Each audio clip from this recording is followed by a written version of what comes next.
Good morning, everyone, and thank you for the opportunity to the event organizers to address this audience. I find it ironical that six out of the six speakers over here, not one is from the West Asian region, and we're discussing energy.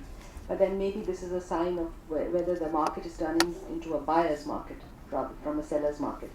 So, or maybe it's just a sign of how important energy is to the Asians, and it has been reiterated time and again about what energy means, energy security is for Asians, and how the whole energy market is tilting towards Asia. So take your pick, buyer's market or maybe both. Having said that, all the speakers earlier have been talking about oil. I'm going to be the exception and talk about gas. Simply because I believe, and certain, I think even the International Energy Agency has called the current century as the age of gas. Oil is on a, it's going down in its importance. Everybody is looking, the developed countries have already started cutting their oil imports and oil usage. India has also recently, there's been a policy that we should also be looking at cutting our dependence on oil.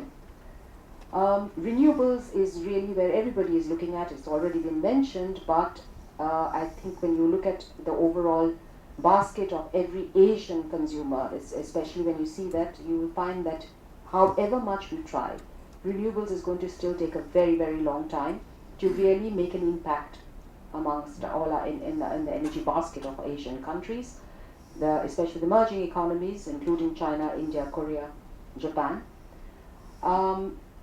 But gas is the bridge fuel.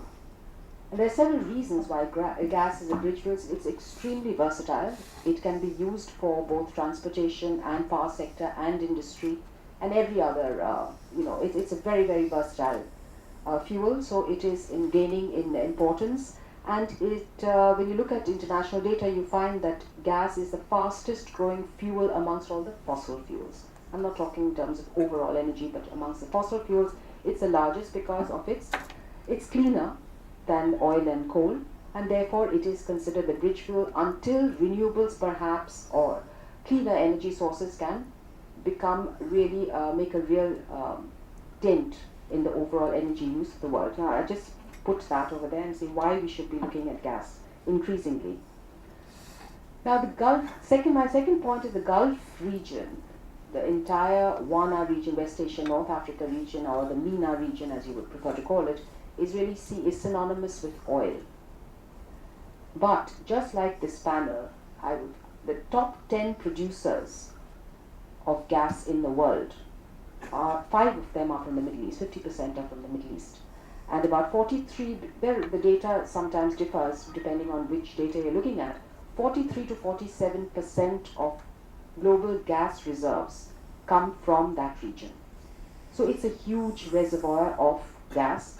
Secondly, 2 countries, the second and third, though there is some discrepancy, some say that maybe Iran has now has the largest reserves of gas in the world, but even if you take Russia as the largest holder of gas reserves, you still find that at least Qatar and Iran are the second and Iran and Qatar are second and third largest reserves, maybe the first and third.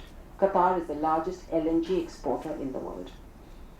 So when you look at these statistics, I wonder why gas is not that important, or given the kind of importance it should get in the Middle East. First, let's look at the region. I've told you the importance of gas. It's extremely important in the developed world, in the Asian economies, especially in the region where gas should be increasingly important. Why isn't it important? First of all, one of the reasons is that the production of gas is along with oil. It's associated with oil. It's non-associated gas. Very little of production comes from non-associated gas. Very little of investment is going into producing gas from non-associated fields. So it is linked to oil. Secondly, the prices are also linked to oil. Unlike the oil market, the gas market is not a global market. Not yet. There is a moving towards a globalized market, but the gas market is a very regional market, and there are 3 distinct markets. There is one in the Northeast, there's one North America or Americas, one is in Asia, and one is in Europe. So the three distinct ones. It's the Asian one which is more liquid market, simply because of lack of pipelines. The European market is extremely piped, is a pipeline-oriented one, very dependent on Russia, and North America is self-sufficient and increasingly becoming so because of the shale gas revolution. I really don't want to go into the details of the shale revolution, but it is really turning the entire energy geopolitics of the world on its head, simply because the largest importer of both oil and gas is now becoming, is not only cutting down on its imports, but soon to become an exporter, if it hasn't already become an exporter. If the Saudis today have earned the reputation that of a regional power because on the back of its oil revenues, then Qatar also has gained the reputation of becoming a regional power despite its size, and it has been able to punch far above its weight, I think, in global politics, or certainly in regional politics, because of its gas revenues. So it's extremely important for that. Iran, which is one country which has the wherewithal, I think, to become a real energy superpower, huge reserves of oil, even more huge reserves of gas, but it has not been allowed to become that because of the sanctions. And therein lies a tale, but I think that has been discussed yesterday, and we should actually, this is something that we should be really looking at. The strange thing about the sanctions is that Iran is not really, the Americans, the US sanctions doesn't really preclude Iran from exporting gas per se. It's more, the sanctions are more oil based. But the sanctions are there for the pipeline projects. And at the same time, Iran does not have access to LNG technology because all the companies, the Western companies which were in Iran, moved out with the technology. So Iran cannot really export gas except in the form of piped gas. And pipelines are under sanctions. So it's really strapped. So really, if tomorrow when we look at the world scenario and we find that gas is increasingly in the baskets, energy baskets of every country, we will need more and more gas. And where is that gas going to come from? Given that the gas market is divided. Let's look at India. Right now, India imports about 25% of its gas. The gas market is extremely small compared to the potential that we have in India. 9% only of the overall energy basket is sourced from gas. The potential is huge, and as I said, versatile, cleaner. But where are we going to get it from? We don't. Our domestic resources are dropping because we all know about not because we don't have the gas, but because of our own internal reforms that are stuck in legalese and in politics. And we have a subsidy system. We are not really being able to attract the kind of technology that we require to exploit our own domestic resources. We are therefore importing, and out of the 25% that we're importing, 80% comes from Qatar. The other thing about gas markets is that most gas markets we can always buy gas from the spot market. It's a very small LNG spot market as of yet, but it's increasing. It's slowly becoming, the volume is increasing, but right now, mainly gas, whether LNG or pipe, is about long-term deals, where the market and the source is already linked from the beginning at a set price. We are getting it, we've already got a long-term deal from Qatar. We are buying a lot from the spot market as well. We also have some deals coming up with other new producers like the United States, for instance, despite not being part of their FTA or free trade agreement, in their free trade agreement, part of that. And but because of the potential that we have, a waiver, just like in the nuclear agreement, a waiver has been given to us. We are being able to now, from 2015, we are going to be getting US shale gas. We are also tying up with the Australians, we are tying up with East Africans. So we are really, our sources for gas are diversifying. The problem is going to be the prices. And India, as in the case of oil, our real problem, it's not so much geopolitics, it's much more about pricing, because it's about our economics, and we are extremely price sensitive. And that is where I think we can really negotiate with a lot of other producers that are coming up, and that is where I think the danger to the Middle Eastern source suppliers is I think you really have to think about whether you want to see India as an emerging market. Don't forget that China, everyone talks about China as a huge market.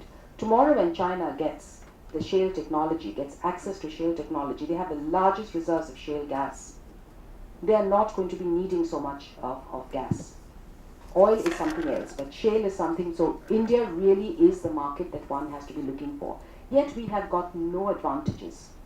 We have time and again, whether it's from OPEC and whether it's from Qatar, we have really not got any kind of beneficial terms in terms of when we are making these deals. When I'll quote you some figures. Right now, for instance, LNG, and that is because, a lot of it is because gas prices in the Middle East, as I said right in the beginning, is linked to oil. It's an oil-based index on the Japanese crude cocktail. So every time, and as we just heard from the previous speaker, it is in the interest of all the Middle East countries to ensure that the price of oil goes up. They will manipulate production just to increase the price of oil, because that's really only their source of revenue, their main source of revenue. And when this is linked to gas prices, it's going to impact on that. So we should really, India should, increasingly now we are getting Henry Hub or hub-based prices, which are far, far lower. Even when you take freight on board, freight prices on board, you'll find that the price of non-oil indexed gas, which we bring from other countries, including America, is much cheaper, at least by $1. So when we look at these long issues, I think we should really keep that in mind. And I think more importantly, it's the Middle Eastern countries which really should keep in mind. Coming back again to the Middle East. One thing I did not address is that if the Middle East has so much gas, if five, as I said, 5 out of the top 10 producers of gas in the Middle East or in West Asia are gas rich, why are they not producing? As I said, first of all, it is only as a derivative of oil that gas is produced. Secondly, demand in the Middle East for both oil and gas and energy overall is one of the largest in the world. It's comparable to India and China when you really look at, actually when you take the population aside, when you look at it, it's huge and it's going to be increasing. So all the gas, when they are looking at oil as a revenue earner, they are not really exporting oil. They're keeping all the gas for their own consumption. And they even, for instance, UAE and Kuwait, which also has Saudi Arabia, huge amounts of gas as well as shale. Also, the Middle East also has a lot of shale gas. But none of it is really being exploited for earning revenue as such. It's highly subsidized. And this kind of subsidy, hugely subsidized prices within the Middle Eastern region, does not lend to attracting investments. Now we come to the main topic, is what is the impact of the Arab Spring. We've heard from the previous speaker about the impact on the markets, and also from the Korean speaker we've heard about the kind of impact that the turmoil in this part of the world is having on investments. So let me just find a trail, what is going to be happening. They need more, the regimes there need more and more money for social spending. Therefore, they need to earn more revenues. Because of their policies within the country of not allowing the international oil companies, which really are the companies which have the technology and the investment power to come in, they are not allowed in. So the service providers are the only ones who are really coming into the Middle Eastern markets. It's really serves the niche producers, so they cannot come in with the kind of investments that will be required to ensure that production is sustained in the fields which are aging. A lot of them are aging fields, and there are a lot of disputes also, of course. We're not going into that right now. So what is it's a catch-20 situation. If you do not spend more to ensure that the regimes are stable or the governments are stable, you need to earn more, you need to increase the price of oil, which will also increase the price of gas. You cannot really, it's a conundrum, which in fact, with now, and then you look at the world gas market and you find the number of suppliers that are coming in increasingly from Eastern Mediterranean, from Russia, from North America, from Africa, East Africa especially. So you really, I think ultimately it's the Middle Eastern countries will really have to understand where their interests lie. Your market is Asia. Especially India is a very, very big market because the volumes that we potentially have for. Of course, the Indian government, Indian policymakers also have to make reforms in our own to ensure that we can create the kind of attractive market to use it as a strategic leverage. We are not thinking strategically in terms of our energy. We're looking at it as usual economically and a very short term, very ad hoc kind of way we're looking at. We're not looking at strategically. Energy, I think, has the potential, one of the largest potentials to really make a strategic impact in our national security, and we're just not doing that. And I think this is the time that we really need to do that. Then my last point is I would like to end with Iran. If the negotiations go well, and Iran, the sanctions do come out of, if the country does come out of sanctions, then I think a lot of projects that have been put in deep freeze can really be unfrozen, and we can look at it, but innovatively. There are a lot of options we have. Secondly, finally, I would say that Asian countries being the largest, even the previous speaker said, we have to look at it in a cooperative way.